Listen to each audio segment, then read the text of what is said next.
We're out here on the way to one of our bigger projects out in Craig County. Check on the progress of it and make sure we're heading in the right direction. Very secluded back in here.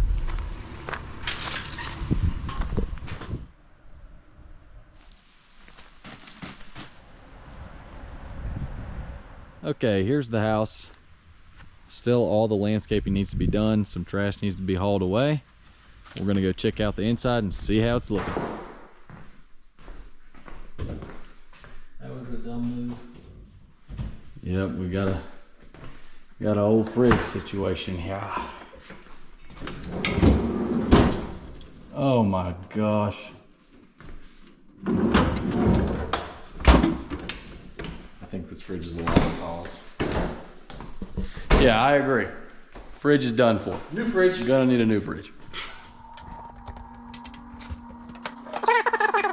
No, it's not much.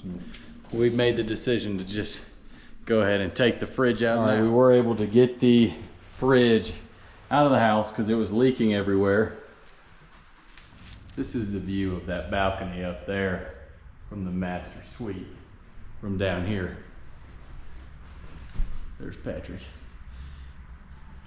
So this house does have a heat pump. It's for the upstairs level in the whole main area, but all the bedrooms and downstairs in the basement have these little mini split units. So we're just going around and making sure they all work. Little garden area with a root cellar out there. And another barn back there. I was telling Dad, I wish there was a window on this wall for this big family room down here. However, he had a good point. Yeah, you could put a TV on that wall and 3 sofas in this room. It's so huge. Yeah. So like something back there. Yeah, the bar's right here, the wet bar's back there. Yeah. All right, we're getting out of here. Saw some stuff. I'd say we're about 90% complete in the interior of the home and 0% complete on the exterior of the home. But after next week, it'll all be all done. All right, thoughts on how things are going on that project? It's looking really sweet.